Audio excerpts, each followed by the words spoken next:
Wa ala alihi wa sahbihi wa man wala. Welcome everybody to the Safina Society Nothing But Facts live stream, where today we are on Affairs of the Ummah.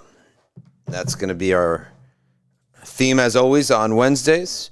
And as you know, that we look at some different stories related to Muslims, and most of the times related to Muslims, and sometimes it's general news that we are interested. But today, we're going to look at one of these direct, straight-up liars who everyone in the world sympathizes for. And I want to show you this picture here. Look at how terrible this woman looks, right? How could you not sympathize with this individual? Well, surprise, this is all fake. The whole thing was fake. Now, I'm not saying that. The courts said that, right? She faked injuries. She's been jailed after lying about Asian grooming gang abuse. So you may have heard of this some while back. I remember I heard about it, and I thought, wow, these guys are, nuts. Okay, do you want to see it again? Put it up to the screen, she says. Okay, fine. Farida Khan, or whoever it was, said that. There it is. Oh, maybe the Instagrammers can't see it. Instagrammers, you see this? This is the news story for today. Okay? And looks pretty bad, right? Anybody who has any heart would be upset about that. So her name is Eleanor Williams. She was found guilty of 8 counts of what's called perverting the course of justice in England. That's the language that they use there. Following a trial at Preston County Crown Court. She admitted to this. The charges arose after she accused multiple men, Muslim and not Muslim, over a period of 3 years of raping and trafficking her. The allegations resulted in a large-scale police investigation into crimes including human trafficking, child sex offenses, and the investigation resulted in men being arrested. Okay. The most high profile of the allegations Williams made was in May of 2020, that she was taken into a car, right, stuffed into a car, right, taken to Barrow and raped by Asian men one at a time, while one of them held a knife to her neck. Williams uploaded pictures to social media of serious injuries she had sustained to her face and body. The impact of the Facebook post was enormous and saw protests against police in Barrow and beyond.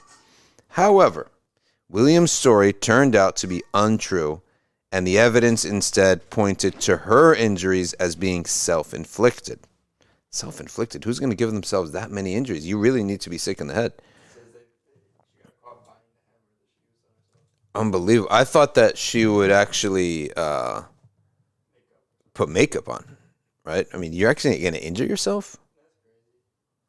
And here we are, like, I remember myself being like, what? I know England's wild, but I didn't think the brothers were that wild, right? But I never doubted that her story was true. Of course, I didn't have to pass a judgment, so I didn't have to hear both sides. But from the immediate, like, wow, that's terrible what happened to her. Because you can't imagine that you're going to go to at the police station, get a picture. They're going to see it's makeup, right? So you never imagine that. Now, but it said it's Facebook. When she said it was on Facebook, then I thought, oh, well, maybe it was makeup, right? It's not makeup at all. It's self-inflicted. How crazy are you? Other allegations of rape and sexual assault were also found to be baseless. In some instances, she had deliberately fabricated evidence, including creating a Snapchat account purporting to be in the name of a man that she later accused of rape. So she created an account for this guy. Cumbria police detectives were able to show that the account was fake and had in fact been created at Williams' home address. So basically forensic, what do you want to call it? Investigation here. Forensic meaning going into the very minor details of things and tracing things back to their origins. Just determined that this was created in her address. So I guess that's not hard. It's getting what we would call, for example, you would get the judge to a court order that Snapchat release the origins of the IP. When the extensive evidence of inconsistencies of Williams' story were put to her, she broke down, and she admitted it was all lies. Wow. Senior investigative officer Doug Marshall said, "It's important for people to understand that these were far from victimless crimes." Williams named specific individuals as being responsible for kidnapping her, trafficking her, and abusing her. Individuals who were found to have committed no such offenses. In a number of cases, her claims led to innocent men being arrested by officers who understandably took such appalling allegations seriously. Williams had produced compelling evidence when reporting her abuse. However, as detectives investigated her accounts, they found evidence that Williams had not only lied, but she concocted evidence to support her allegations, including creating fake Snapchat accounts and inflicting injuries on herself. I wonder the moment that the chief investigator realized, oh, no, this is all a fraud, right? I wonder, like, what his face looked like at that moment. Was he sitting at his home office, right, like at his own desk, or was he at the bureau and looking at files and stuff and said, this stuff is not adding up? And I wonder if there was an assistant, because usually that's how it is in the movies. There's like an assistant who picks up on it first. He's like, hey, boss, this stuff is not adding up. And then the boss says, no. We already got the convictions, right? I wonder if that, like anything like that in the background happened. Cases such as this, where someone has invented crimes and concocted evidence, are extremely rare. What is not rare is physical and sexual abuse against children and young adults. It occurs in Barrow, in Cumbria, and across the country. Head of crime for Cumbria, Detective Chief Dave Stalker, that's an interesting name for the case we're talking about, added, whilst we have seen extremely serious offenses committed and major investigations carried out in Cumbria, this case is unique in magnitude and impact, and the impact it had far-reaching consequences, which resulted from it, the catalyst of which was a singular social media post. It is something we are continuing to recover from in terms of rebuilding trust and confidence within our communities and with partners, all as a result of claims that were made maliciously and without foundation. That is why we are taking the opportunity to once again reiterate to the public our commitment to tackling sexual abuse in all its forms. I encourage any victim, whether of recent or non-recent offending, to come forward today. So that's why you need real victims, because the amount of fake victims you have, it's just, this is not even fake victim. Like, this is a complete fraud. A fake victim is like, I got looked at funny, now I need therapy. I got looked at, I got a paper cut, now I need, I need everyone's sympathy. I'm going to make Facebook posts all about it. Let me read you the New York Post or the New York Times article on this. Okay.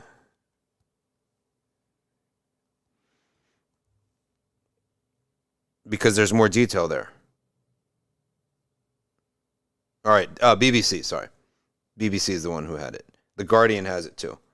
Usually the Guardian's better, actually. Yeah. Let's go to the Guardian article here.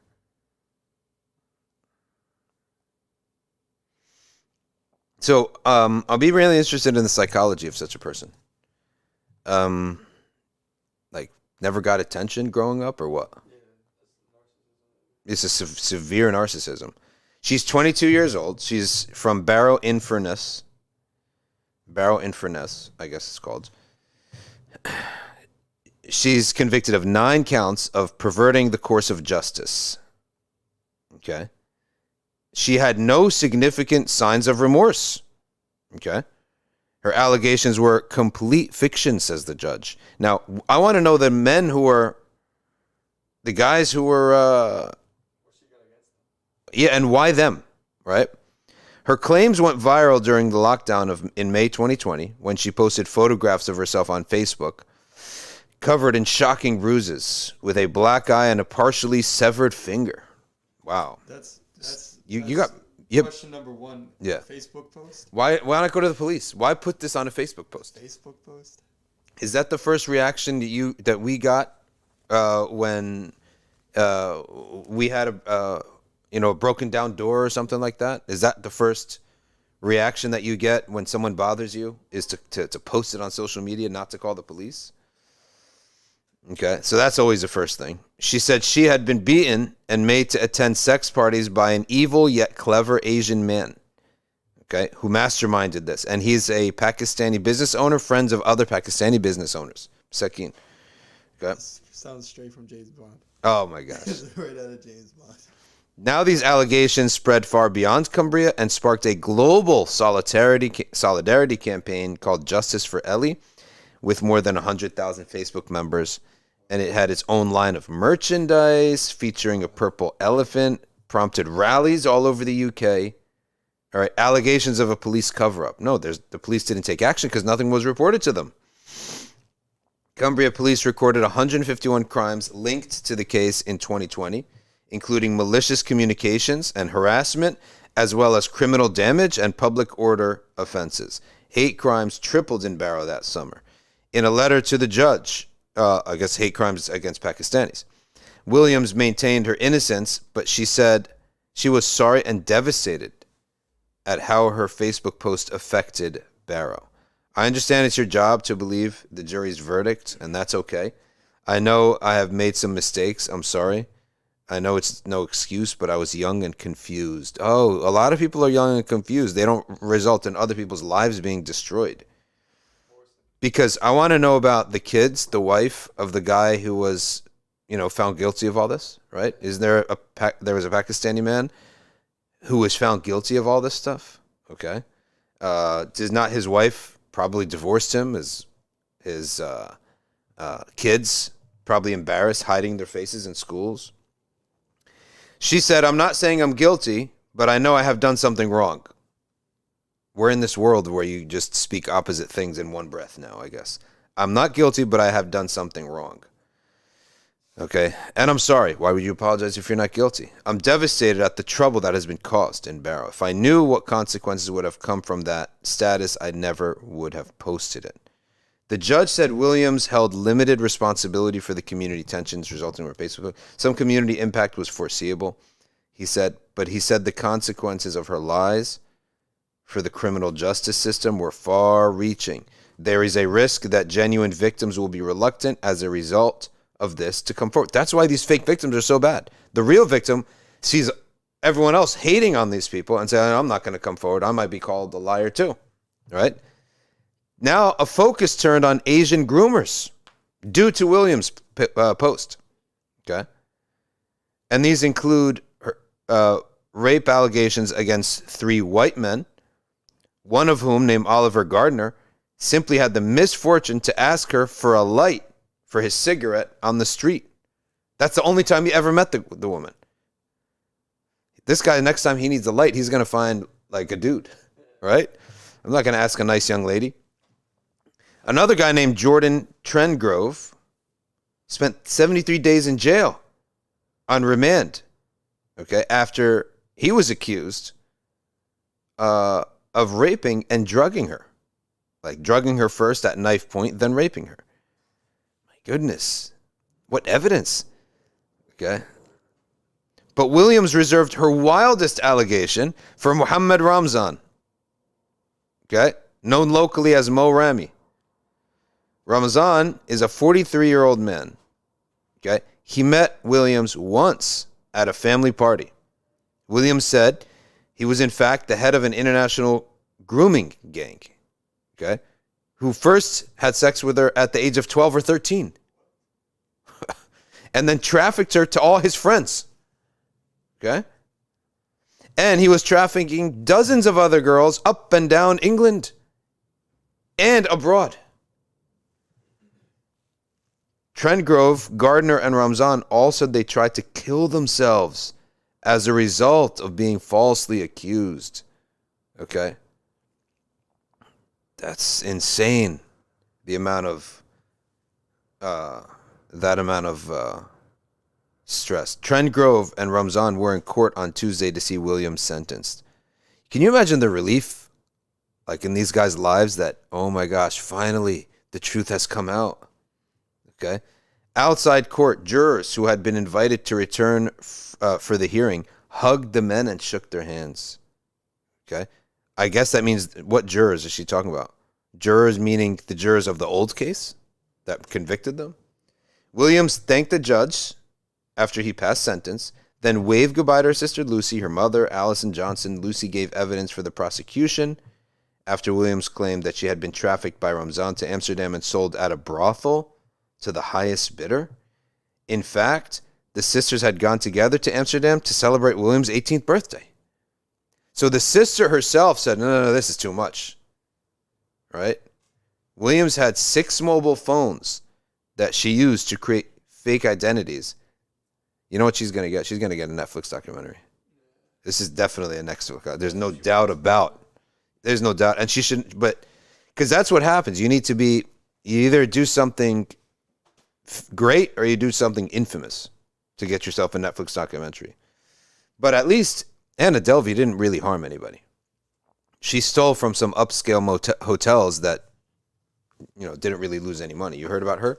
So Anna Delvey is this woman that she went around dressing up, and she would basically she would say that she's an heiress to a German millionaire, and that she's about to turn the age where she's going to get the money.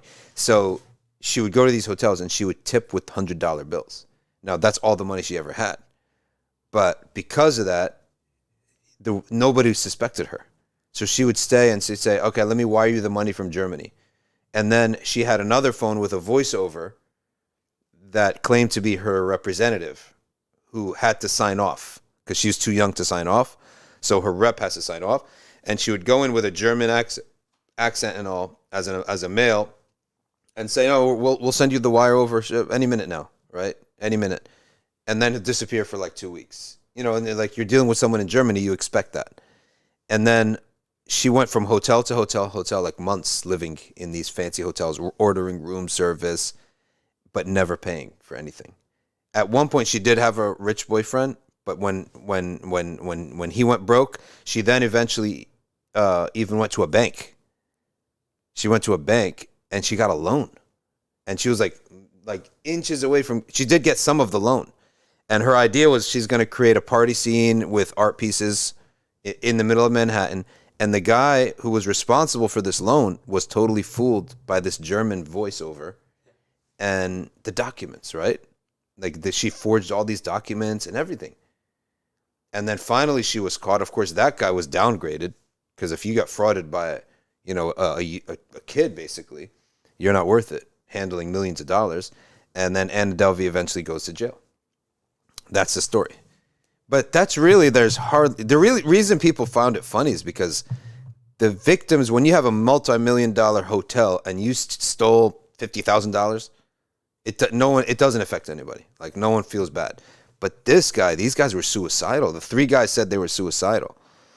That could have also been to make her court sentence heavier too. Like maybe there was some there was so much harm with her crime, her fraud, that they were suicidal. Like, you never know these court things. Yeah. What you say might impact a sentence. That's true. Based on some details. Yeah, that's possible too. So she used these 6 phones. She creates fake identities, manipulates Snapchat accounts of real men she had met, okay, via the dating app Tinder, or subscribers to her account on OnlyFans. That's where she met the guys. Tinder, OnlyFans, or in person. Okay. Police were able to prove that one Snapchat account that purported to belong to Trent Grove, and which seemed to be goading her, okay, about the rapes, had in fact been created using the Wi-Fi at the Williams family home in Barrow. Williams gave police a list of 60 girls, half from Cumbria and half from elsewhere, who she said had been part of this, these brothels and this trafficking pimped out by Ramzan's gang. But when police knocked on the girls' doors, they were met with blank faces. Never even heard of them. One of them, okay, told The Guardian of her confusion at being confronted with the suggestion that she had been groomed and abused with Williams, who was in the year above her in school. I had the police come right out of the blue. They said I was named by Ellie Williams, that I was at these parties in Preston, and this was not the case at all, said Chloe, now 21 years old. She said she had been on one night out with Williams. That's how she met Williams. They went out together one night. Though she knew her to say hi, they were not close friends. They went out once with a group. It's very weird that she mentioned my name. Okay. Now, what else do we have here? Omar Abbasi with the haircut. Omar Abbasi's in here. It looks good on you, by the way. Yeah, no, it looks good. Looks good. Now we have a video here. We got to watch this video. Police released CCTV footage showing Eleanor buying the hammer in Tesco. And that's the hammer, I guess, that somehow they have reason to believe. We're going to get to that, I guess. Where we have reason to believe, I guess, that she used this hammer on herself. See, that's the part that's messed up. Okay. Now, I get this. If you have a bad relationship with your dad, you're going to create a life in the future that always has a bad guy who's a guy, a male bad guy. I can get that, right? But to this degree? I think she's meant to do it at that point. If you're going to hit yourself, you have to be crazy. Something's wrong with you. Yeah. Like, you are sick in the head. I see a comment here from Ahmed W. I hope you talk about the Qawmalus oppressing the sister this week. I think you're talking about Germany, right? Yeah, we can get to that. She goes, buys the hammer at Tesco. Chloe was as shocked as everyone else, all right, when she saw Williams' Facebook post in May 2020. She still struggles to believe her injuries were self-inflicted, as a forensic pathologist concluded they were, with a hammer Williams bought from Tesco a few days earlier. Chloe bought a Justice for Ellie t-shirt and joined several solidarity protests. I mean, this girl's got branding and everything. She brands it with a purple elephant being her brand. Everyone had something of Justice for Ellie. Everyone had something here or there. If it wasn't on you, it was on your car. It was in the front of your house, because we were a small town and we all cared for one another. Now I feel so stupid, she says, to have joined all the rallies for someone who made up so many lies. It got very nasty very quickly. Now, this is the case where justice is found. Imagine how many cases where justice is not found. And I think it could go both ways. There are criminals who get away with things and fake victims who get away with things, right? It's going to go both ways. How frustrating it might be. That's why to die madloom, you're a shaheed. You know that? In one hadith? To die oppressed and the truth never comes out your whole life. That Muslim who dies like that, he gets a free pass. Yeah. All of that. Yeah. Yeah. So that's something, even the whole bank failure, the SVB bank, if that bank collapsed in Egypt, do you think the people, the justice will be served? Because this was a really good treatment of the bank. The 2008 was terrible. All the investors were thrown in the garbage. The depositors were thrown in the garbage, and the banks were bailed out. This time it was the opposite. If you were an investor, you're let out to dry. If you're a manager, you're fired. If you're a depositor, you're saved. The government came in and saved all the depositors. You get all your money back because you just put your money in the bank. That's all you did. They screwed up. Shouldn't be your problem. They fired all the managers. In 2008, so you're probably still young at that time, right? Yeah, but I know, but it makes sense that the depositors lost because it's just the nature of the economy that it fell, right? Yeah. It's not like they did it and they were victims of anything. Yeah. They just made a bad decision. To use that bank? Keep your money in there. Yeah. You would think, though, like a bank is a bank. That's what people think, right? But a bank is not a bank. A bank is a company that's trying to make money. You'd think that a bank is just a responsible place where you just put a deposit, you make a withdrawal.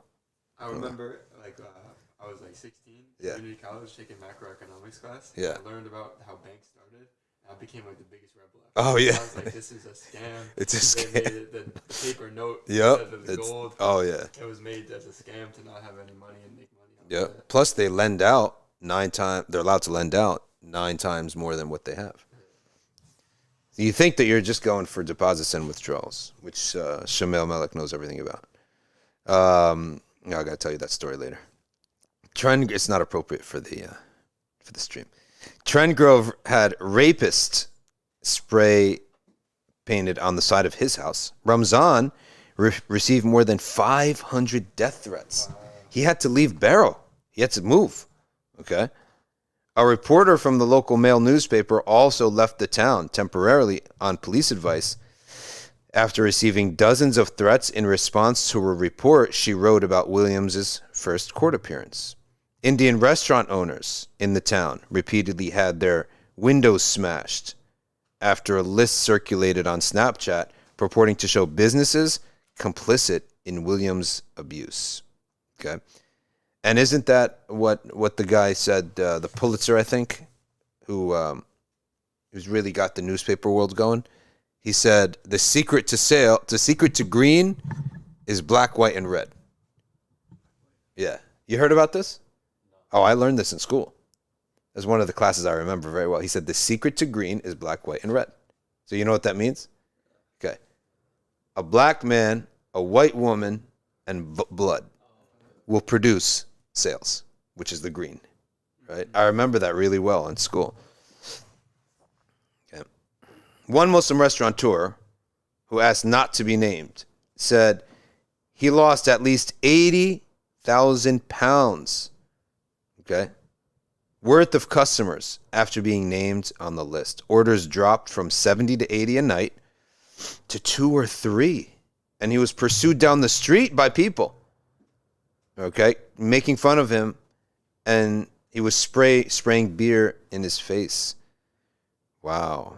During Williams' sentence, you can't run the clock back on this stuff and fix it, because he's not getting his money back. He's not getting, any of this back. During Williams' sentencing hearing at Preston Crown Court, Judge Altham asked if the prosecution was asking him to sentence on the basis that the offenses were motivated by racial hatred, which obviously you picked on the Daces. That's easy to pick on. Pick on some white guys, you might have, some pushback.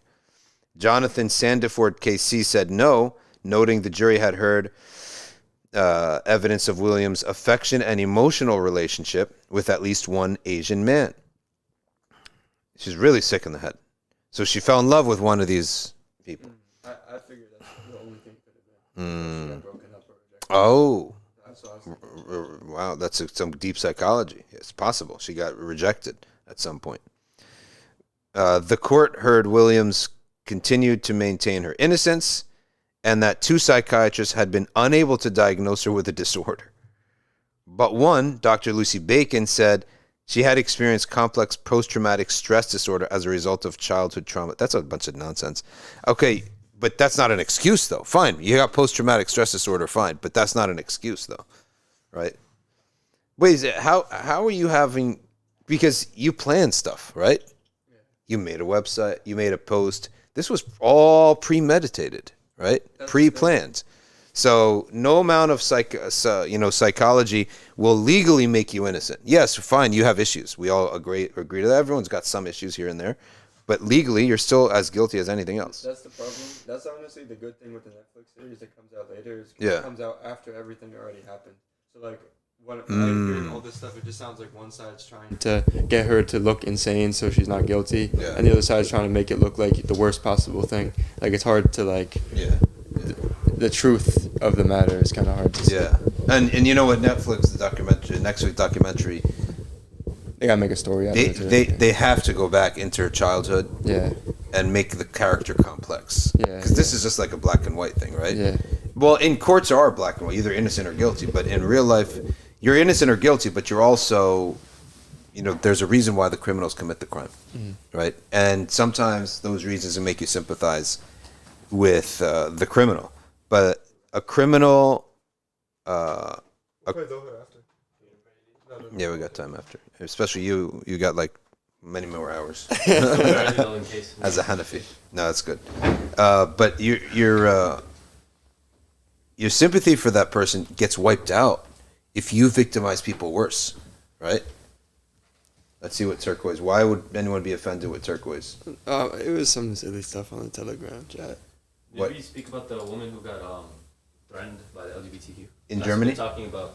In Germany or where? Germany one. I think you're thinking of something else. Tell me where that's. I'm going to just read this real quick. I'm going to look at this real quick. Yeah, well, let's finish that first and then. Okay. Williams was not able to diagnose her with, Dr. Martin Locke, commissioned by the prosecution, was not able to diagnose her with anything. Okay. Bacon suggested this may be commissioned by the prosecution. By the prosecution, yeah. We're going to send you in there. Make sure you don't find her crazy, right? Okay. Some people said that this was because Williams was a man, and some said that she refused to engage with males. She was a man? No, that the Locke was a man. Okay. Yeah, and she refused to engage. Bacon said, now who's Bacon first? Okay. You know what? I really like The Guardian. It took a jury just 3.5 hours to find Williams unanimously guilty. But one question they never asked to consider is why she told so many lies. Well, that's not their job. The job of the court is, did you lie, yes or no, right? Why you want to lie? You want a sob story, you could tell your sob story somewhere else. But you did commit a crime here. Okay. Why she had framed so many innocent men. And what had happened in her past which might have contributed to her behavior. By the way, you have a bad relationship with men, it ends up you hate men going forward. You have a very good relationship with a dad, oftentimes those women will follow terrible people down the rabbit hole too, because they like can't believe that a guy could be bad, right? And there was another story about that too. Wild story about a lady. She had a very successful restaurant, fell in love with a guy, right? This guy was just a complete con artist and ended up stealing all her money and causing her to go broke, and she never left him, right? Ooh. To the point that even the money straight from the investor, she had an investor bring in like millions of dollars. He took all of it over a period of time for gambling. She didn't know he was a gambler, right? Wow. And she just followed him straight. So blind hate and blind love is also there. It's sort of the same thing on both ways, just opposite sides of it. So the trial offered a few clues. Here we get to the psychology. This is the interesting part. Okay, not that this person deserves any sympathy, but I'm interested. All right. She wrote an apology letter, and she said, "Done wrong on some of this."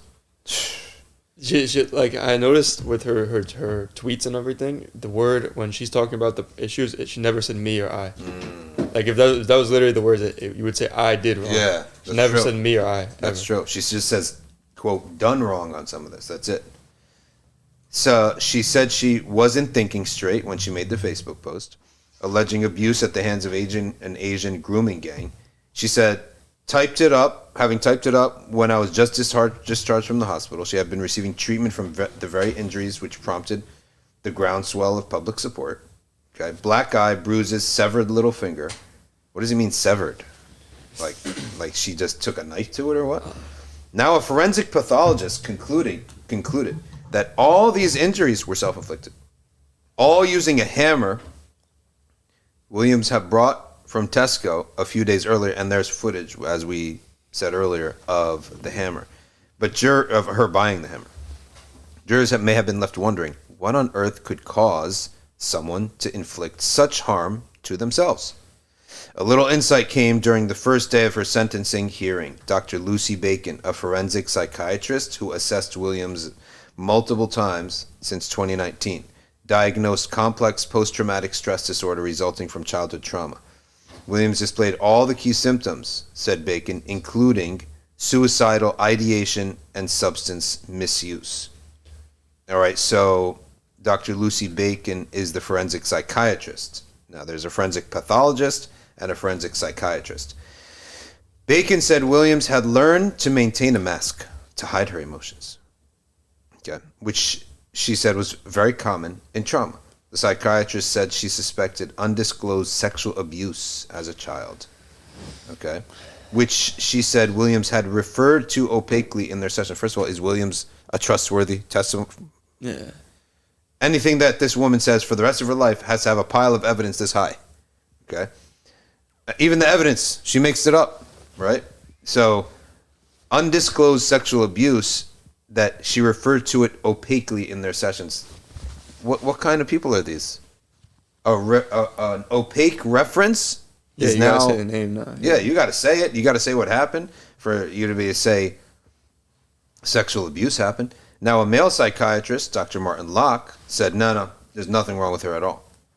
Sentencing Williams to 8.5 years in jail, Mr. Justice Altham agreed with Locke that there's no evidence of a conclusive diagnosis, not even from Bacon. He said there were clear overtones of difficulties in her childhood. Is there a human that doesn't have difficulties in their childhood?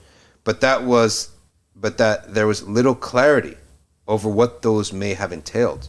Like if you have a traumatic situation, you should be able to clearly delineate, and there should be some other people who knew about it, right, in your life. I feel like her parents, like where are her parents and all this? Yeah, where's the mom and dad to talk about this? They gotta say something about her. Yeah, like, well, why don't they get interviewed? Like, how did your kid grow up and all that? Which they should be put on the stand to prove.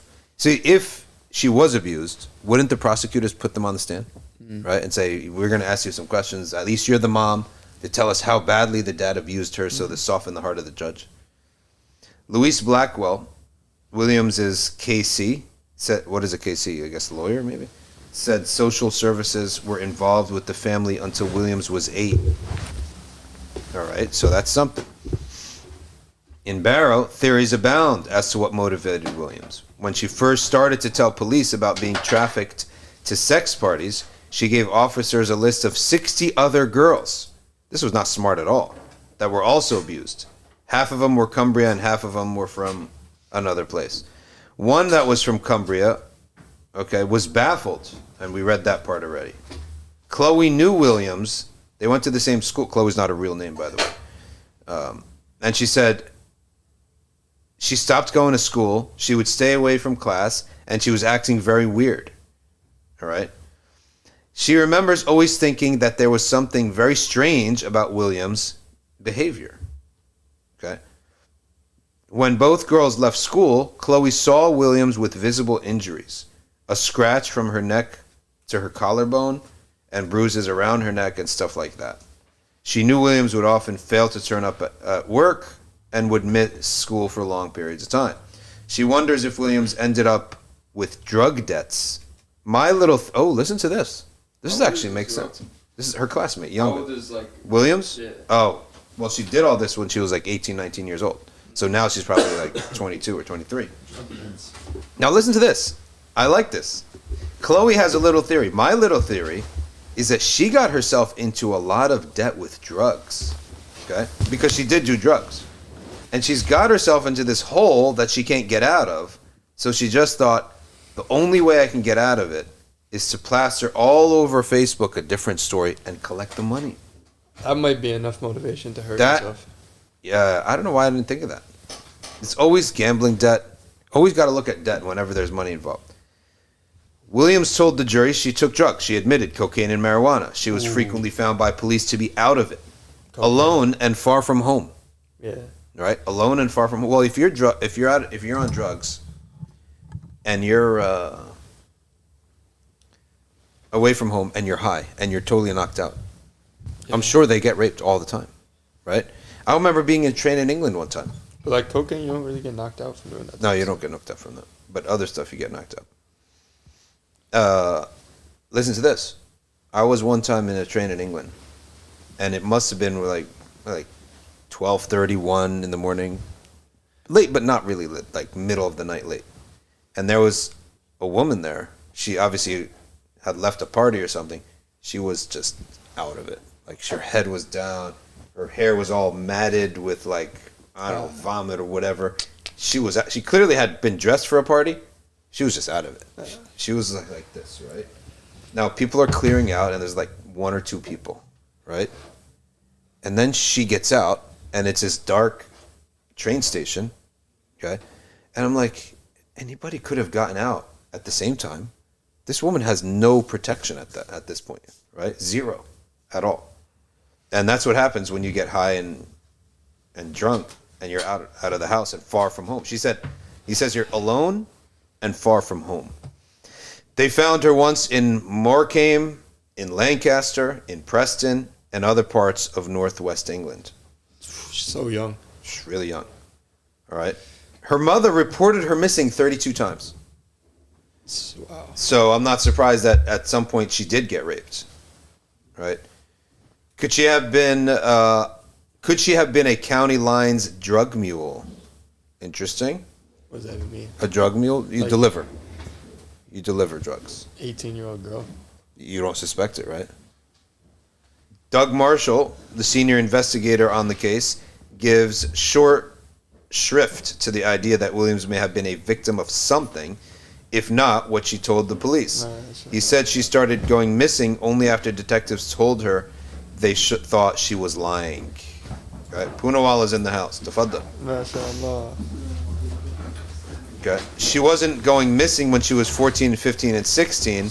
All these missing episodes are all times when the police was investigating her behavior. Okay. Gentlemen, we got a party in the house now. Poonawala is here. What's happening? Astaghfirullah. Poonawala is here. Ahmad is here. Okay, what's happening? Ahmad is here. Poonawala is here. Abbasi's here. Detective investigated every single episode. In the course of this 3.5 year inquiry, that's the only time that she would go missing, during the police investigations. There's no evidence in anything that we've gathered to say Miss Williams is a victim of any crime. Perhaps she's just a compulsive liar. Some of the lies, sometimes it's usually the simplest thing, right? Just enjoys the lie. Just enjoys seeing people go down. Some of the lies she made up were ridiculously easy to disprove, such as when she told people she had a baby son called Bailey. She had never given birth at all. Or that she had spent several weeks in a hospital in a coma after being given a backstreet abortion using knitting needles. Wait, what? She gave an abortion? She claimed that she had given an abortion using the needles of knitting. That's insane. You're going to kill a baby with that. That's insane. I mean, that's some serious pushing and pulling that you One thing I know, like, I don't know much about this type of stuff, but Yeah. I know, like, cocaine is, like, one of the worst things someone could do ever. Like, people think it's just, like, oh, like, alcohol, weed, and cocaine. Like, no, cocaine's, like, absolutely, like, shaitan, like, rips your soul out of your body when you do that type of stuff. It's, like, gone. And if you think about committing acts of crazy violence, like self-inflicted, you need to be on cocaine to do that stuff. Oh, yeah. Because you people, know that when they're on cocaine, they grind they do their teeth so much they break their teeth. Wow. By clenching their mouth so much, they break their own teeth. There, I can tell you stories about that. in the 80s, cocaine was very popular in the sports world, and a lot of violent sports, like in hockey and football, the guys used to be on cocaine. It's very common, yeah. And they would go out there. And I remember a guy, Bob Probert, I'm pretty sure Mark Messier too, who was like my favorite player, still is. But these guys would literally behead other players on the ice. They would take out other guys in ways that like would scare the whole league, right? I'm pretty sure they were on cocaine. Because fast forward to the 90s, and they're all mellowed out. They don't do that stuff anymore. Right? Sentencing her, the judge sounded pessimistic, okay, for anyone hoping for answers. There was no explanation for why the defendant made the allegations. Why don't we just forget that? Just try to remember, people enjoy watching chaos ensue, right? Unless and until the defendant chooses to say why she made up all these lies, we'll never know. In any case, said Muhammad Ramzan, falsely accused by Williams of being the ringleader, would we believe the truth if she told us? Yeah. Anything she says at that point cannot be believed. You know the story, there is a saying of someone tells you there's a lot the people who tell the truth have white feet. People who tell the truth have black feet. Two people who lie have black feet. Okay? And obviously your feet are covered with your shoes. So you ask him, well, which one are you? He says, I have white feet.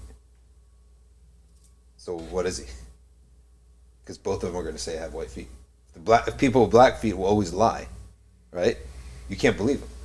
This is a situation where you can't believe anything anyone says, right? Because if he says if he's a Blackfoot, all right, you know that this is like an ancient, like Native American, whatever. But if I say if the Blackfeet people always lie, So what are they going to say about themselves? They're always going to say they have white feet. And the white-footed tribe always tells the truth, right? But you'll never know. Because the Blackfoot are also saying they have white feet. Anyway, I just saw that recently. Her data is absolutely negative. It's ruptured. Extremely negative. Okay. Yeah. Tell me, man, the Guardian is milking this. They got like under each story, they got 5 different stories. Now they have a story on Jordan Trendgrove, who was falsely accused and spent some time. I guess this is the guy who spent some time in jail. All right, tell me about this. What is this case with the Muslim women and the LGBT people? So I did a little bit of research on it. Let me see, where did it go? So there's this woman named Shumir Nessa. I don't know if I'm spell Shumurun Nessa, Nessa. And so she's like a hijabi influencer.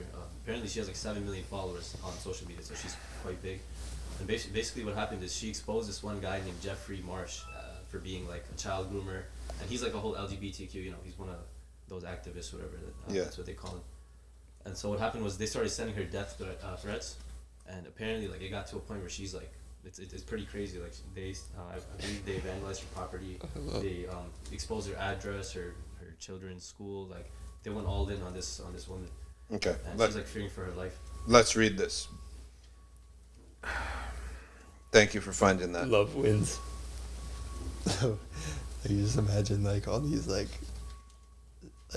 he's like women, men trying to like this guy's famous. Yeah. So this is the guy who. All right. So this is the sister, man. And this is the creature, the person that she was attacking.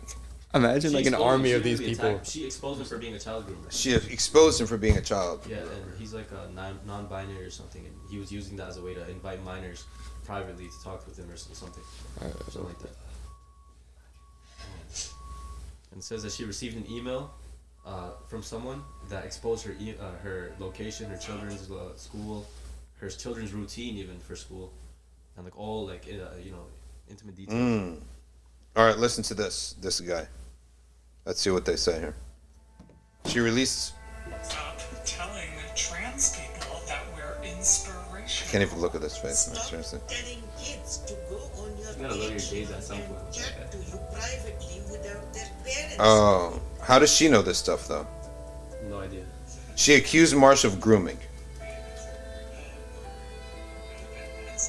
by asking children to message privately on separate chat platforms. Okay. All right. So let's read the story. So the video is there. You can watch the video if you want. Al Jazeera gives a video. Her name is Shumurun Nissa, a British Muslim woman with more than 7 million followers on TikTok. Says she's been targeted after posting about Jeffrey Marsh, an American non-binary activist. Social media platforms are often awash with controversy, but the latest row appears to have spilled over the boundaries of the virtual world and ignited an online conflict about gender and children's rights. There's no doubt about it that the Alphabet Soup are grooming kids, because after this, I'm going to show you a book. I'm going to show you a book that is called Learn. Want to see what this book is called? Here. Look at this book. Look at this book.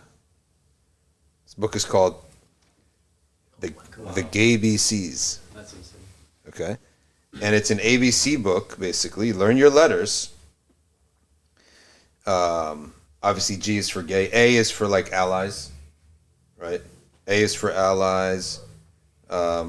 It's like that kind of thing. J is for Jahannam. There was like in South Brunswick. In South Brunswick, like someone took a picture of their test and health test, and it said like it was like all these questions. They sent me that. Yeah. I should read that. And it was a student group that was allowed to give the class that day. Like, why are you insistent upon being heterosexual? And one of them said, "Don't you see the problem with overpopulation and heterosexual behavior will lead to greater overpopulation?" Maybe your overpopulation. You can I know. produce children. Listen to this. The clash began last month when Marsh, who uses they, them pronouns, said in a video, "Stop telling trans people we're inspirational." Okay, I don't get that. Nessa used that video as the background for her own clip, telling Marsh to stop telling kids to go on your Patreon and chat to you privately without their parents knowing. Did she say that? Did that other person say that? Like, where did she get that from? Obviously, she had to get that from somewhere. Nessa, who presents herself as a comedian with the handle at the real overload what? I don't know what that means. Had the real overload comedy, I guess that's her name, had previously posted videos criticizing Marsh on the Chinese-owned social media app. She said Marsh encouraged children to message them privately on Patreon, okay, another platform for online content creators, and liken their content to grooming.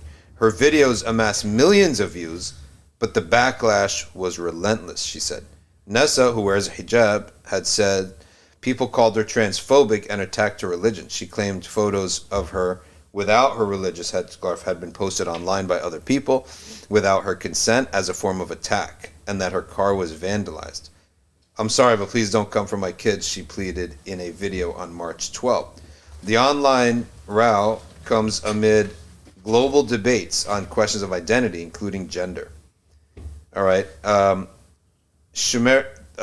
Twitter person is posting, "This sister, Shimarun Nessa, who spoke out against Jeffrey Marsh, the pro-alphabet guy who targets kids on TikTok, she received thousands of death threats, had old images without hijab leaked, her car was damaged, and now her kids are being targeted.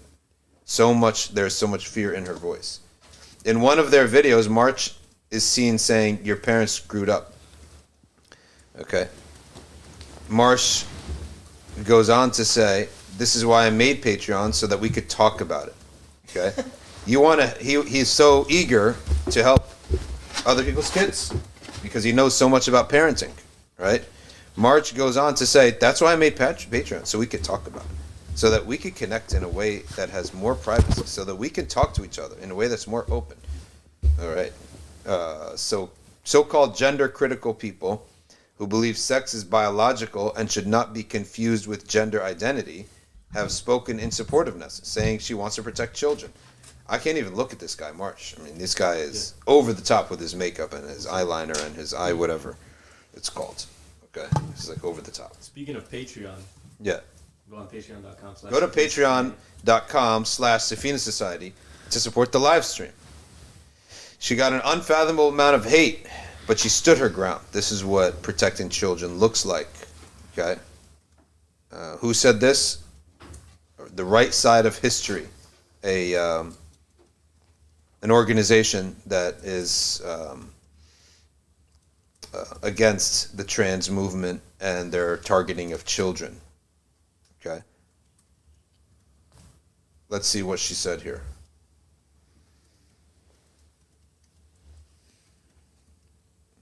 It's not playing for some reason. All right, forget it.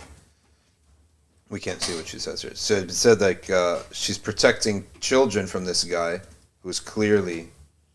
All right, let's give it a shot. Try to listen to what she's saying here.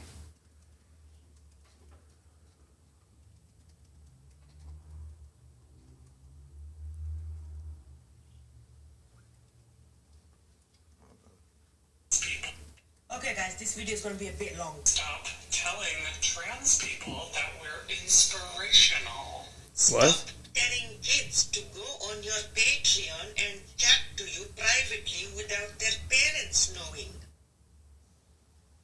And then a lot of people made stitches of me saying I'm transphobic, I've done a lot of bad stuff, they've even my scarf, my religion, a lot of bad stuff, which I don't want to go into. And these people have also said they are not talking to the kids. Okay, so I did a little bit of digging. Hi kids. Hey kids. I want to talk to the kids. Hi kids. Hey kids. So yeah, there's a lot of videos of them addressing kids. Now, the main video I want to talk about. Insane. Your parents screwed up. It's okay to say so. That's why I made a Patreon. So you want to talk to kids whose parents have screwed up? Why? Why you want to talk to these particular kids? Why?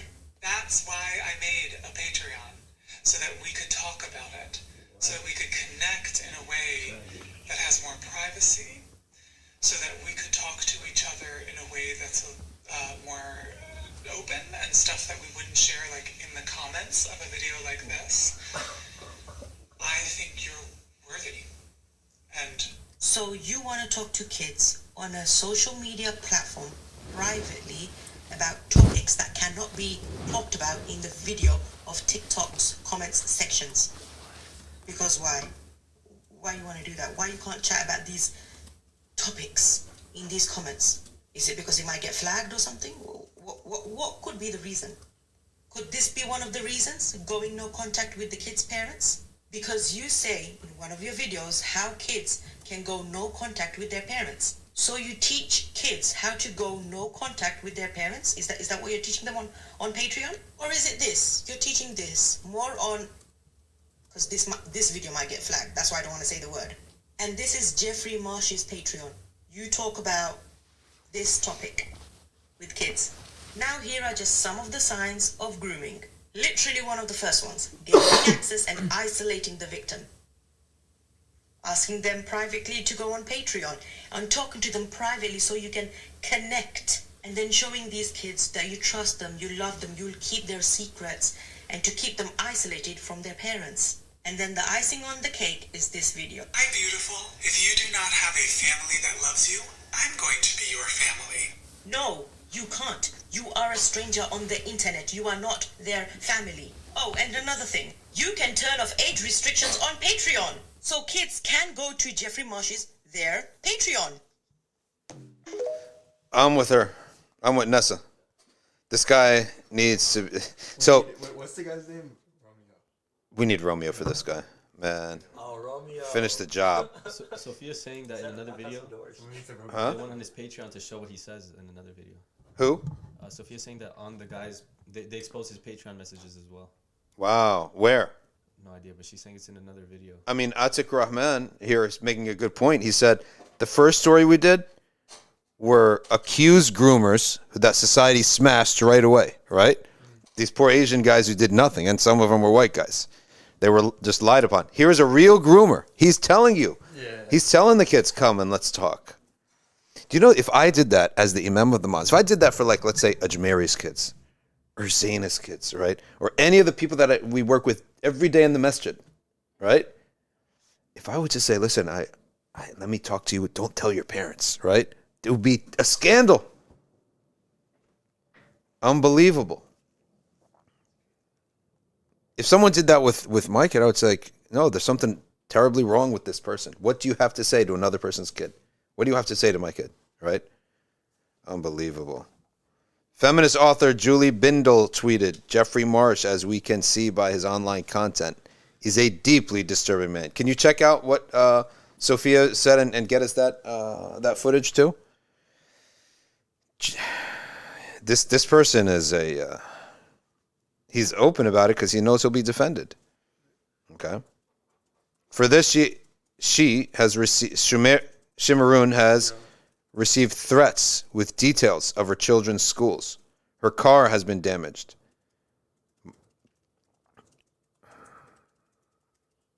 Where is it? It's on my WhatsApp if you go. Yeah, I don't have. Look on the computer. My WhatsApp open. A guy says this woman has repeatedly spread misinformation about Jeffrey Marsh. What disinformation when she actually quotes him? Or she puts his videos up. That's all she's doing. If all she did was put his videos up, she wouldn't have to have any commentary, right? If that's all she did. Okay.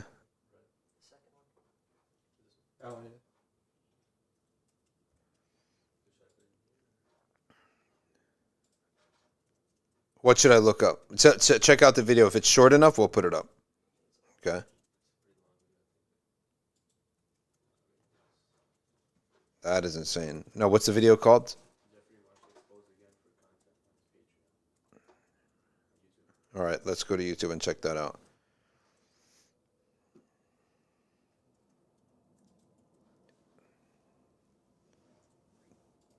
is it? It's not by her, right? Now it's by everyone. Everyone's exposing this guy. Yeah, she just she brought the ball rolling, but which is good. But if it was false, right? If it was totally false, you wouldn't have other people. The internet's all about this, right? It's all about this. Okay. Jeffrey Marsh, he's coming for your kids. TikTok, everyone's writing about this now.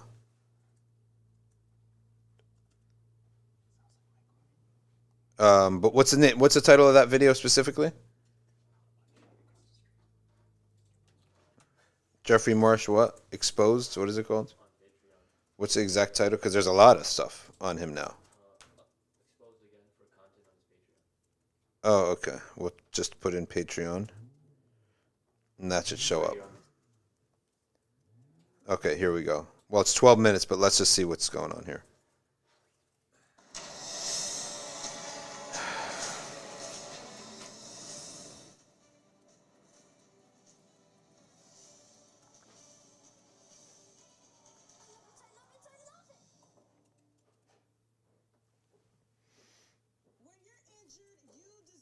Compensation and the size of the law firm matters. Morgan & Morgan is America. Scoochie, I need compensation for. So I don't typically make videos on TikTok.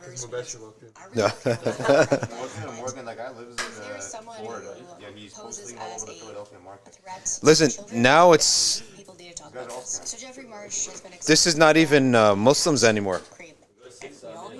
Writing on Jeffrey Marsh. Go to 6 minutes. Okay. Habib, what's happening? Go ahead. Again, encourages vulnerable people to go no contact and. All right, here it is. Jeffrey Marsh recommends that kids cut off contact with their parents, and also says that if parents are upset about being cut off, it's more proof that they should be. This is classic groomer manipulation. This man is evil. Okay. Separate themselves from their family. Matt Wells tweeted out, Jeffrey Marsh recommends that kids cut off contact with their parents and also says that if their parents are upset about being cut off, then it's just more proof that they should be. This is classic groomer manipulation. This man is an evil scumbag. If you are attempting to figure out if you want to go no contact, let me give you cut off your parents, I guess. Yeah. Go no contact first before you figured it out. If you tell your mother, for example, you're going to go no contact, and she can't even look at this guy. Makes it all about her. She says, "What the heck does that mean?" Whoa! What the heck? Steamrolls over you. I can't listen to this guy. Oh, now we're in a commercial. But you gotta get the point, right? Is there anything more juicy on that video, or that we missed, or what? That is this essentially. There's a lot of evidence that this guy is a complete. That logic is insane. If you haven't decided, decide. Then do it. Yeah, that's the logic. That's like what it is. You were going to do it at night. At the end. The intro, no. He just. Whether trauma would come up or not. All about this stuff. Society can't have people who are just dove into the deep end of their feelings, and that's how they make their decisions. That's what you end up with. You know what's crazy? We also have this is like an institutional level with therapists. And you remember the cases in Washington from last year where there were therapists that could literally take your kids away. Oh my gosh, yes, I remember that. Yeah. This is like it's the same thing, but at an institutional level that exists. Yeah. Now everything is it's mostly not Muslims now, right? Here you got some young lady, okay. Screwed up. Nah, we didn't screw up, but guess who did? You, Jeffrey. And are telling children to come to you over their parents. Not every kid has a bigoted parent that is not willing to understand their children or sit there and listen to their children. And for you, Jeffrey Marsh, to be interviewed with Dylan Mulvaney about womenhood, to have a podcast, Ulta, that's why I went to Sephora. I'm never shopping at Ulta again. Jeffrey literally goes on his TikTok and says, come on, kids, you can come to me. I'll hide stuff from you. I'll help you hide stuff from your parents. What? Are you serious? You have mama bears like me and papa bears out there that ain't having that. You're crossing a boundary, pal. What's the difference between this and like the white van that says there's candy in here and children to just come in? Yeah. Like they're just masking the same. It's the same thing. But now he's just doing it in the open. That's what you say? God is not a human. He says God is non-binary. All right, so the YouTube is filled with this stuff. You all get the point now, and see what's going on with this guy. And wow, that was whoever. How long was this ago with this sister who? Like 2 days ago. Oh, it's recent. Wow, my gosh. Okay. It's all about cutting ties with the family, with the parents. That's all his message is. Man, this today's news has been, yeah. All right, here's another one. Total end of times.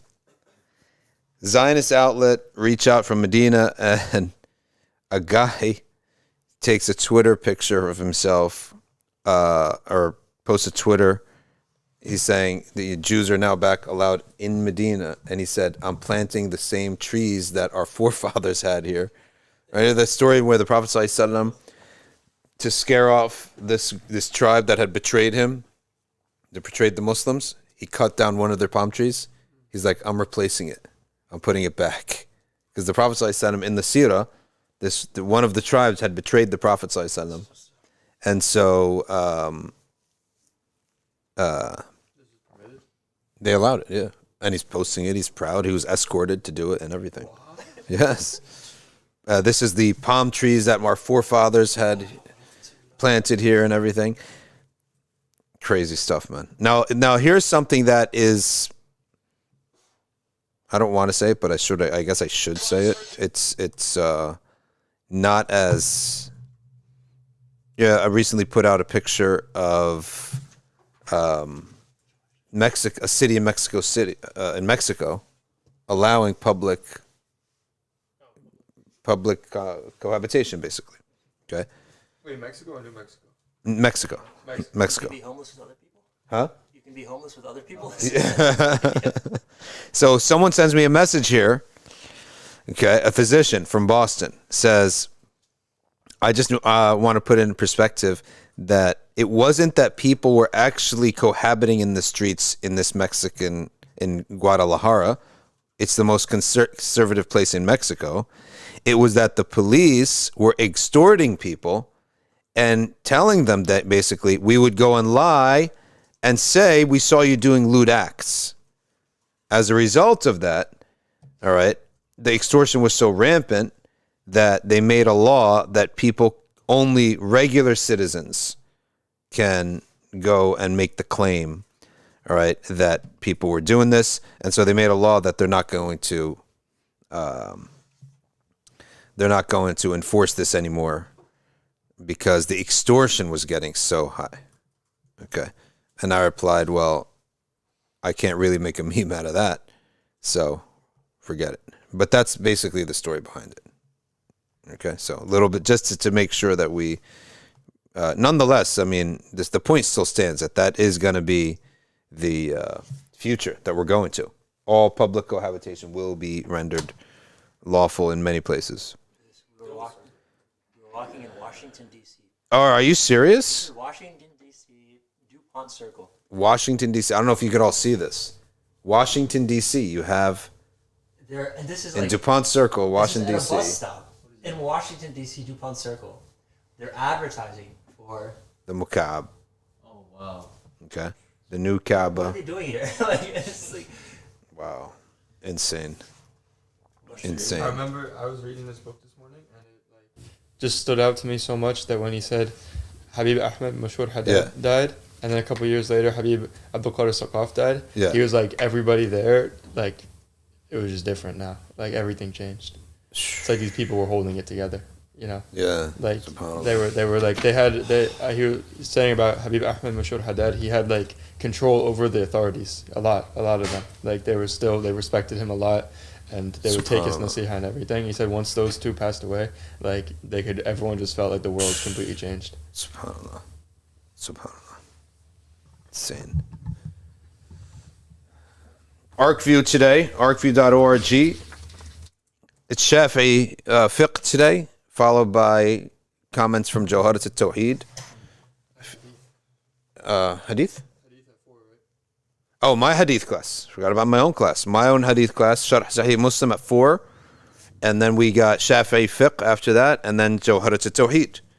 So I feel like I need to read something from Jawharat at-Tawhid to purify my eyes here and my ears from this nonsense and this insanity. All right. Allah.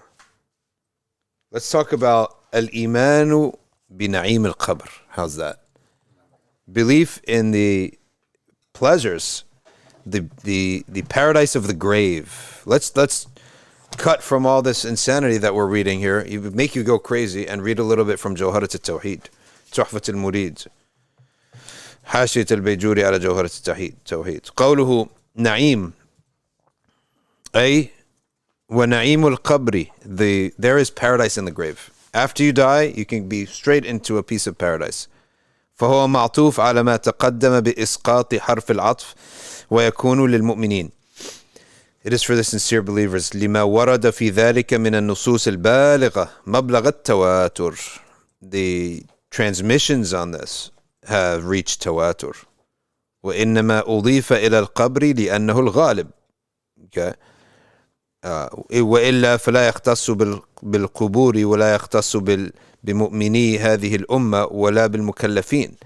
So when we say نعيم القبر للمؤمنين, he says it is not just in the grave. There is a realm of the barzakh beyond that. Okay, and it is not just for the mu'mineen of this ummah, it is for the mu'mineen of every ummah, and for all those who are truly innocent in the sight of Allah, having never received the message. Okay? All right. Now, as you all know, with the time change, we're going to do a dua of Wednesday at the end of the stream. Okay? Nor is it specific for the mukallafin, because if you died young, you still are in the default status of your existence is that you're in na'im. That's the default, and you have to do something bad to be put in Jahannam, right? Or to be in shaqa. Yeah, it's the opposite of Christianity, where you're born into this original sin. ومن نعيمه توسيعه 70 ذراعا عرضا وكذا طولا, is that the person will find a great expansion. Okay, they will, unlike the grave, which the image of the grave is small, you will find it to have been expanded. ومنه أيضا فتح طاقة فيه من الجنة. Other also a small piece of Jannah, all right, will open up for you. وامتلاؤه بالريحان, and beautiful scents. وجعله روضة من رياض الجنة, and that your grave will be a slice of paradise. وجعل قنديل بفتح القاف فيه فينور له قبره كالقمر ليلة البدر, and there will be its own light in the grave. Obviously, where's the sun, right? Well, the thing is that this is clearly not a physical opening. You're in a barzakhi realm. You are in a realm. It's not like a dream, but it's not physical as strong as this physicality. It's a different realm that Imam al-Haddad put it best. He said is very hard to explain. وقد ورد أن الله تعالى أوحى إلى موسى. Allah Ta'ala gave wahi to Musa. تعلم الخير وعلمه للناس. Study, learn the good and teach it to the people. فإني منور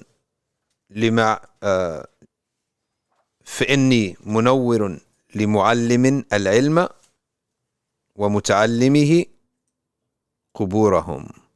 Okay, for Allah subhanahu wa ta'ala says, I am lighting up the graves of the one seeking knowledge of ilm and the one teaching the good. Okay, حتى لا يستوحشوا لمكانهم, so that they will feel no discomfort in their place nor wish to come back to this world. wahsha, no wahsha. Wahsha means a longing.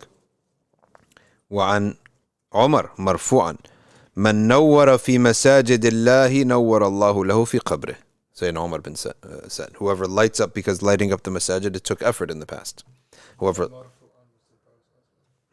مرفوعا, he says here. وعن عمر مرفوعا, to the Prophet sallallahu alaihi wasallam. Correct. من نور في مساجد الله, whoever lights up the houses of Allah, Allah lights up his graves. وكل هذا محمول على حقيقته عند العلماء. We treat this not as some allegory or metaphor, حقيقة, right? The default of all human languages is that things are true and literal unless there's a reason not to. وقوله واجب بسكون الباء للوزن وهو خبر قوله سؤالنا وما عطف عليه فكل واحد من الثلاثة المذكورة واجب سمعا لأنه أمر ممكن أخبر به الصادق وكل ما هو كذلك فهو واجب. Okay, he's talking about the three things. سؤالنا ثم عذاب القبر نعيمه واجب كبعث الحشر. So the questions in the grave, the punishment in the grave, and the pleasure in the grave, all of this is wajib. Okay, and he says here, there is no rational reason to hold it as an allegory, so we take it as it is literally. Okay, it is something that is possible.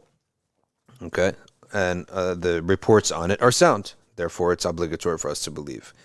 وهذا ما عليه أهل السنة وجمهور المعتزلة. Even some of the Mu'tazila hold that. وأنكرت الملحدة والملاحدة كلا من هذه الثلاثة. And the Malahida, I think a lot of Mu'tazila also rejected punishment in the grave, right? We didn't pray the Dhuhr yet. Yeah. كبعث الحشر أي بعث الناس للحشر, that people will be resurrected into physical bodies, just like these physical bodies. Physical bodies. They won't look like these. They may look different, but they are physical bodies just like these, resurrected a second time. And that's basically one of the most important pillars of our iman. Okay, resurrected in physical bodies. Okay. All right. So let's now go to the Q&A portion of our program today. And first, there is a new service by Retina, Ocean County Retina, and that new service involves making sure that you can see well from both eyes and make sure you're not the Dajjal. Okay, so Ocean County Retina, laser surgery, get your eyes fixed, all sorts of other things like this. All right. Right here in New Jersey, right down the road from us, maybe 20 minutes, 30 minutes down the road. Melody says, we need to hit the default button. Self-cleansing.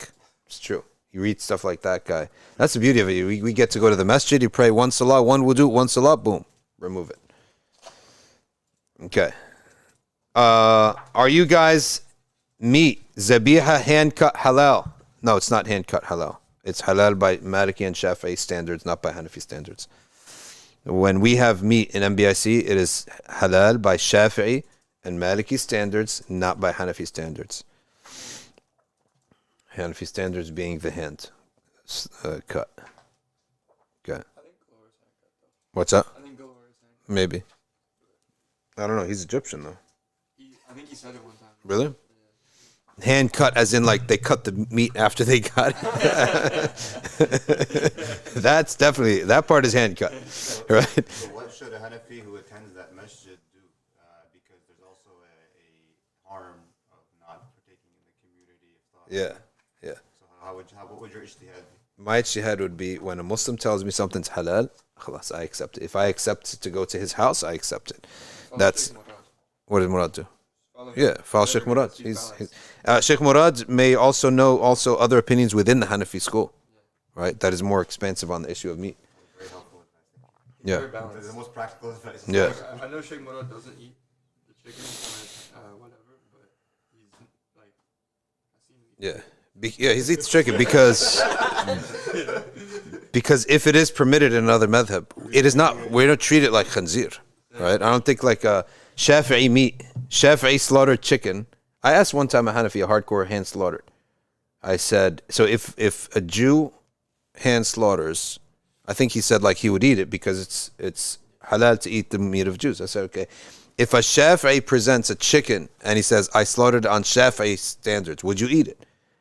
And he got stumped, right? Says, you're going to eat the Jewish meat, but you're not going to eat Shafi'i meat, right? Shafi'i or Maliki standards.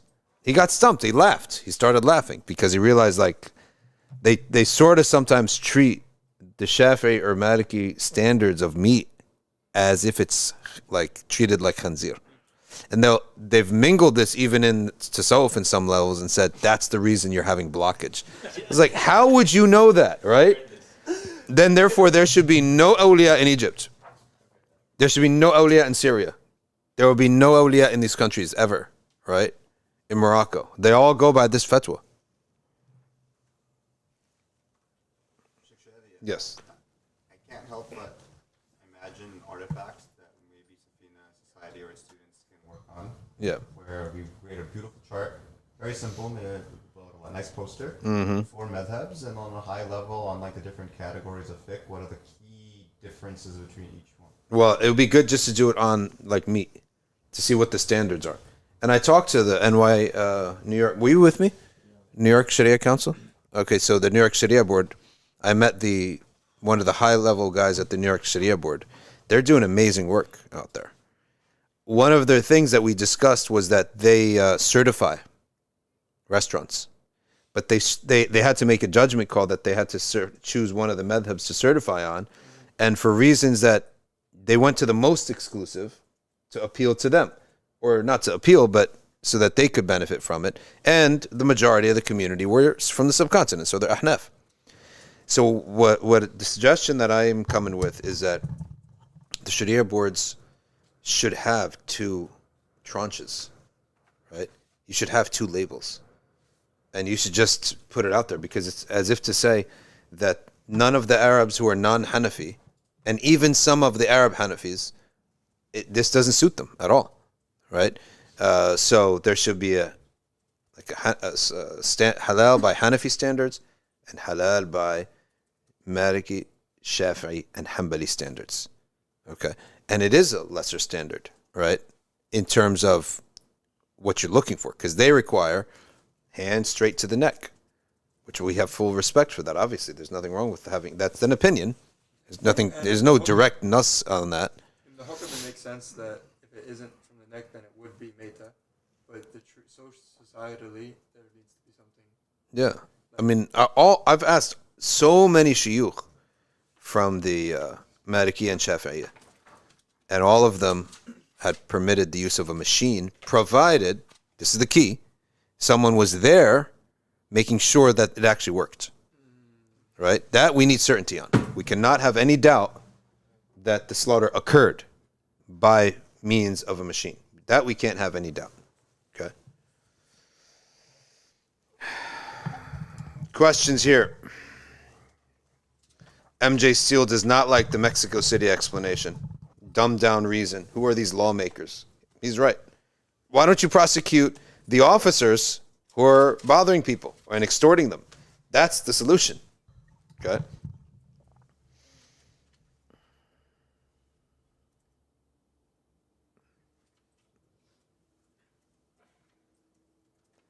MJ Steele says, I live close to the center, but I work evening hours. I highly recommend you get ArcView and you sign up for Sheikh Murad's Aqidah class. You take that class on Sunday live and you watch the recordings later on, and then you come on Sunday to Awailim to sign up for Awailim after Ramadan, I guess. Khalas, we only have one session left, but after Ramadan, you can even come and sit in Sunday at 2 p.m. at the masjid.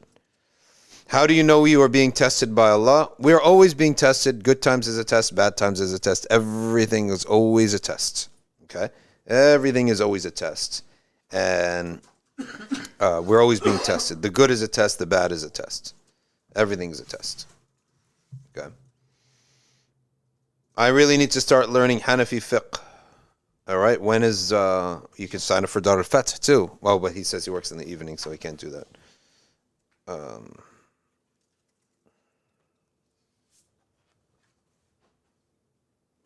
You can take Hanafi fiqh on Arkvi too, and then you could meet the teacher here. The teacher's gonna be moving here soon, so you can be. Yeah, they have good classes too. But thing is, the beauty of it, he lives here. Imran Ahmed's going to live here too, right? So you have, inshallah, he's moving soon. So you have access to the teacher, your fiqh teacher here. Just take the classes online, meet him here in person at the masjid, Jummah, whatever. Watch how he interacts at the dinner table. Yeah, watch if he eats the food or not. Yeah, that's the exact thing. Yep. See how he treats the times where the madhab clashes with real life in the community, and that's going to happen all the time. Okay. All right.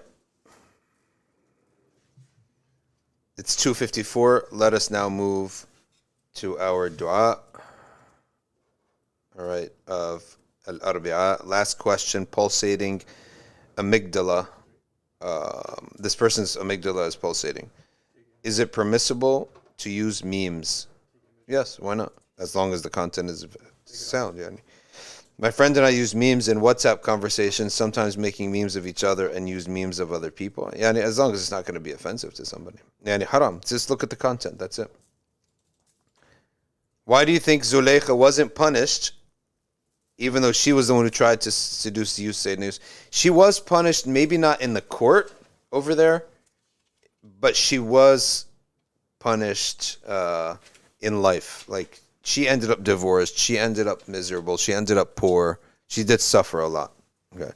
A question from Instagram says, Ahmed Rida Khan as a NBF, Stories of the Awliya, inshallah. Amra Bintu, how do we get rid of al-Dhann and negative thoughts about people? Is by displacement. You got to think of the good things about them. You got to think of how they suffered. You got to think of all the excuses they may have, right? Valid excuses for why they're behaving in a certain way. All that is how you displace bad thoughts about people with good thoughts. And Sayyidina Isa bin Maryam, when they saw the dead donkey, he said, look how white its teeth are. That famous story. You know about that story? Sayyidina Isa was walking with his companions, and they found a dead donkey. And it was rotting, and the bugs were on it, and they were all saying, oh, look at the bugs, the blood, it smells bad. And Sayyidina Isa said, but look how white its teeth are. Okay? So he didn't blame them for what they said. It's true. That's why Mayta is bad. Najasa is bad. Right? Death is mutanajis, or death is a source of najasa for things. Right? But his personality, his guidance pointed to what's nice in the image. The teeth are still very white.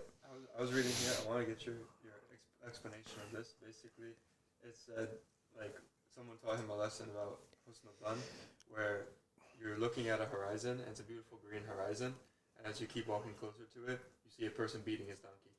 And he's like, you stay at the further distance. Ooh, yeah. I always believed, and I always tell people, if you want to be part of the community, you need to know the right distance to and away from people and the community itself, right? So you have to have a sort of mental, you can't get your life intertwined with everyone else's life. That's not good, right? You're so close that the friction's too much. Eventually something bad's going to happen. If we were all sitting really close like this for a while, it's fine. But if we were stuck here and locked here, within a few hours, you just get annoyed, right? And you might find the psychology of people is if you keep looking at something, you'll see its flaws. So you have to be able to bounce away every once in a while in the sense of and not physically having to leave, but at least personally and mentally wash yourself off, right? And don't get so involved in people's business. Maryam says, when invited at invitations, it's almost certain majority people don't bother confirming if machine slaughtered or not, or if the process was watched by the person. That's why we need a Sharia board to call them every few months and ask them and even go visit and to see what their operation looks like. I think a big thing that's also missing is just the adab of, like, you get invited to someone's house and you're like, you're not allowed to ask. Is it manslaughter? Like, you're not allowed to ask. Like, this is Ajib, really? You go to a Muslim community event? Yeah. Like, is this manslaughter? Like, Yeah. If you don't ask. If you're uncertain about it, then just don't go to the event. Don't eat it. Don't eat the vegetable option. No, but you don't even go to the event. I tell people, if you will not eat the meat that I put, and don't ask me, don't come to my house. Simple as that. You're not going to come to my house and then accuse my food, right? Don't come to my house. Simple as that. And I'm serving what I want to serve, right? I'm not going to cater to your thing. I'm serving what I'm serving at my house. You can come or you cannot come. That's how simple it is, right? But you're not coming, and I'm saying, oh, the food that we always eat, we're not eating it because it's not special enough. It's not halal enough for this person. No. My salah, I'm not reciting the basmalah in the fard. I'm not reciting it. Pray behind me or don't come to my house, right? So you respect the person. You respect that they know how to worship Allah, right? They are upon a sound, valid madhab. Okay? Simple as that. Simple as that. What kind of rudeness is this? It's a privilege to be able Such privileged, elitist rudeness turned into an Islamic, version of it. That's all it is. Because madhahib, this is dhanni, right? This is things that came up based upon opinion. This is not qat'iyat of the deen, right? There's bigger things to do. Yeah. It's rude and it's not the right way to do things. I had a question regarding if a person has 2021 Ramadan outstanding Saum. That's 2021, so more than a year has passed. You just fast one. You still fast for your Qadaa. You owe your Qadaa, and you pay one fidya. Okay. Just one fidya for even if it's a year or more. You're not going to pay fidya for every year that you missed. Just one time. Okay. So this person missed the fidya from 2022. They didn't the Qadaa. They didn't do Qadaa in 2022. Now it's 2023. So now 2 Ramadans have passed. So, but still only one fidya. One Qadaa and one fidya.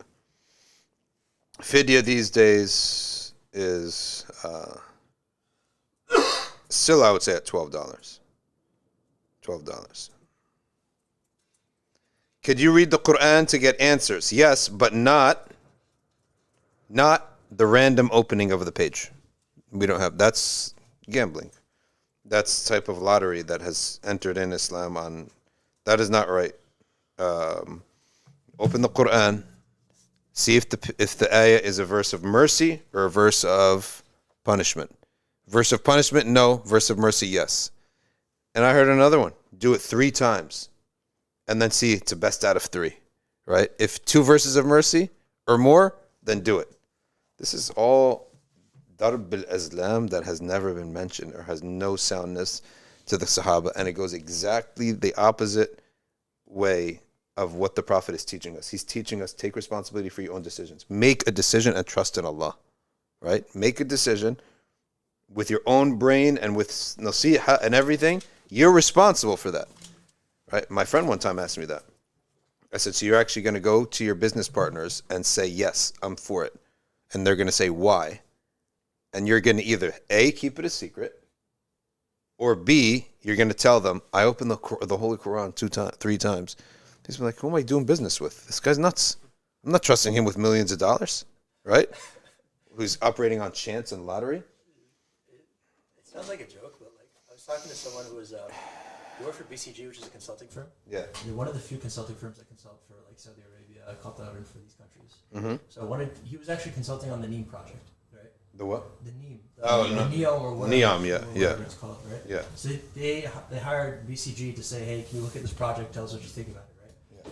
And you're just telling him, you need to have at least somewhat of a Muslim background, because these guys will walk in and they'll be like, I saw a dream, and then this is why we should do this. Oh, and yeah. Then but it wouldn't make sense at all, in terms of actual business plan, like NEOM, right? It doesn't make sense from a business perspective. Yeah. But they're like, yeah, we saw a dream. We're good to go here. But even that's not usually how it works. It usually works that we did our due diligence, and then finally after that, now we got a good bishara. Exactly. Or things are going really rough, and we got a good bishara, keep going, right? But it's never going to be the decision-making It's not thing. It's not a Qatari thing where you're just like, okay. It's not going to be the decision. It's going to be something to encourage, to finally seal the deal, right? This is like the Prophet ﷺ would take all the asbab. Yeah. Until the thing happened, and then after he would, like, it would be as if he took no asbab. Yeah. Right. After that, and also in the times of great hardship, when you're about to give up on something, then there are many stories of those types. Keep going. Just now, let's listen to this question here. What if I didn't do Qadaa for years? I owe many Hajj or Salah, Som or Salah. Is it forgiven? Or should I still do Qadaa after Hajj? If you are sinful in not praying or not fasting, that's what the sinful part of it is forgiven, but you still owe the prayers and the fasts. Okay. Hamza Azizi says, you're a Maliki, you owe Qadaa. What's better, pray 2 Qadaa to make up for Fajr and then Fajr? Or the 2 Raghiba before Fajr, then Fajr? No, 2 Qadaa.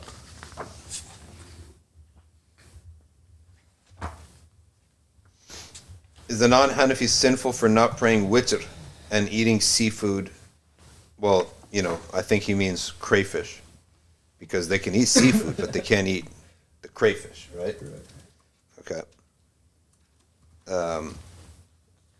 I think that if you have made a commitment and you have established, you set in your heart a belief. This is what I believe, right? And this is what I'm doing.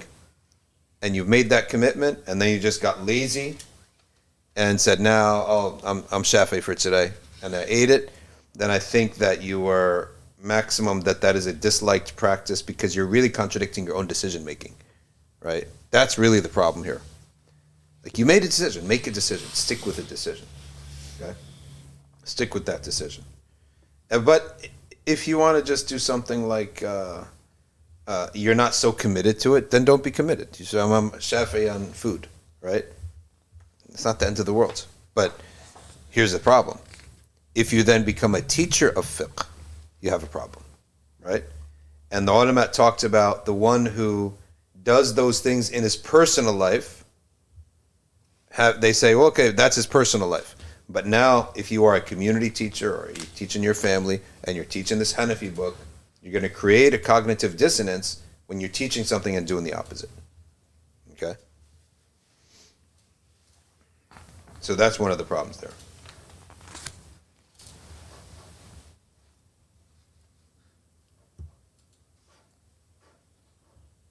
Gordo Eats says lobster go hard.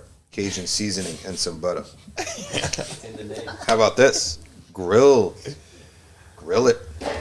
Grilled lobster. Then dip that thing in the butter, right? And then roll that into the Cajun seasoning, right? Right? I gotta close my ears for this one. Zog says, in the Maliki Madhab, your testimony was rejected. You skipped witr 3 days in a row. All right, let's stop here. Let's go to the dua of al-Arbi'a. As you all know, Yom al-Arbi'a is a time in which dua is accepted between Dhuhr and Asr, and we are in between Dhuhr and Asr. So let us turn to Hizb al-Nasr al-Imam al-Haddad. This dhikr is not necessarily connected to the dua of Wednesday. It's not necessarily to read this dua, but you can read any dua. Okay. Go to second camera. And the third camera. And then you click Hizb al-Nasr. Click on down at Hizb al-Nasr. No, don't turn it off. Just click on it. Yeah, there you go. You see? What's going on here? No, it's good now.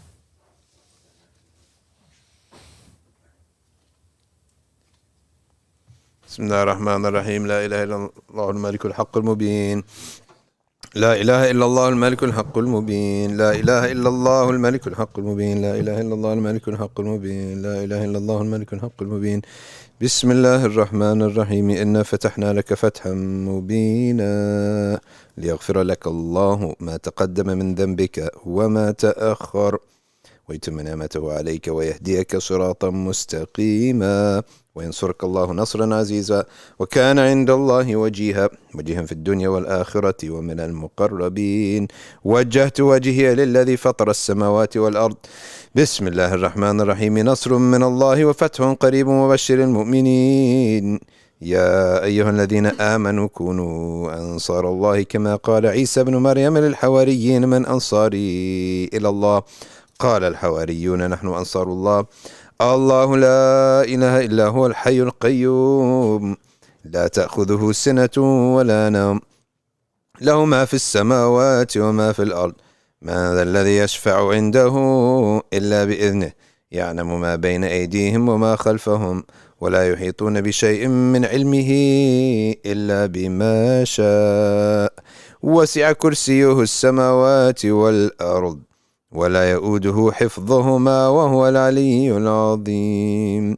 بسم الله الرحمن الرحيم. لو أنزلنا هذا القرآن على جبل لرأيته خاشعا متصدعا من خشية الله وتلك الأمثال نضربها للناس لعلهم يتفكرون. هو الله الذي لا إله إلا هو عالم الغيب والشهادة هو الرحمن الرحيم. هو الله الذي لا إله إلا هو الملك القدوس السلام المؤمن المهيمن العزيز الجبار المتكبر سبحان الله عما يشركون. هو الله الخالق البارئ المصور له الأسماء الحسنى يسبح له ما في السماوات والأرض وهو العزيز الحكيم. أعيذ نفسي بالله تعالى من كل ما يسمع بأذنين ويبصر بعينين ويمشي برجلين ويبطش بيدين ويتكلم بشفتين. حصنت نفسي بالله الخالق الأكبر من شر ما أخاف وأحذر من الجن والإنس وأن يحضرون. عز جاره وجل ثناؤه وتقدست أسماؤه ولا إله غيره. اللهم إني أجعلك في نحور أعدائي وأعوذ بك من شرورهم وتحيلهم ومكرهم ومكائدهم. أطفئ نار من أراد بي عداوة من الجن والإنس. يا حافظ يا حفيظ يا كافي يا محيط. سبحانك يا رب ما أعظم شأنك وأعز سلطانك. تحصنت بالله وبأسماء الله وبآيات الله وملائكة الله وأنبياء الله ورسل الله والصالحين من عباد الله. حصنت نفسي بلا إله إلا الله محمد رسول الله صلى الله عليه وآله وسلم. اللهم احرسني بعينك التي لا تنام واكنفني بكنفك الذي لا يرام وارحمني بقدرتك علي فلا أهلك وأنت ثقتي ورجائي. يا غياث المستغيثين يا غياث المستغيثين يا غياث المستغيثين يا دارك الهالكين يا دارك الهالكين يا دارك الهالكين. اكفني شر كل طارق يطرق بليل أو نهار إلا طارقا يطرق بخير إنك على كل شيء قدير.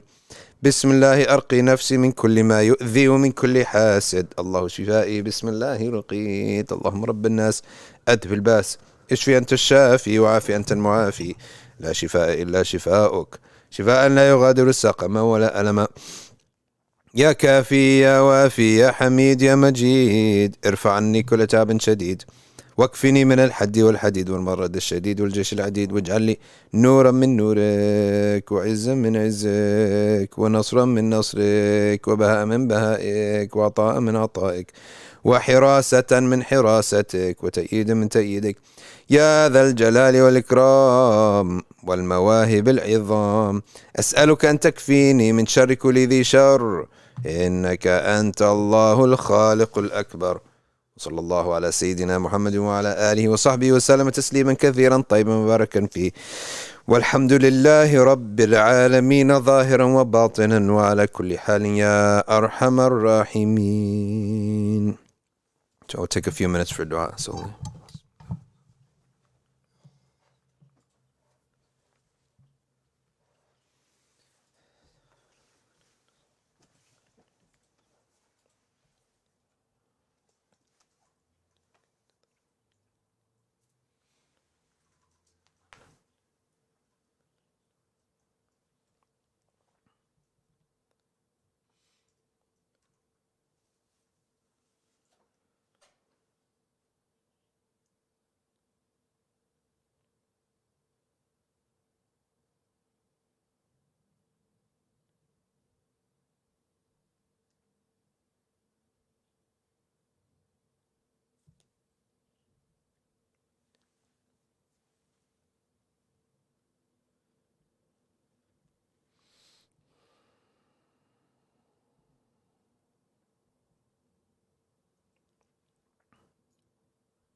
صلى الله وبارك على سيدنا محمد وعلى آله وصحبه وسلم. سبحان ربك رب العزة عما يصفون وسلام على المرسلين والحمد لله رب العالمين.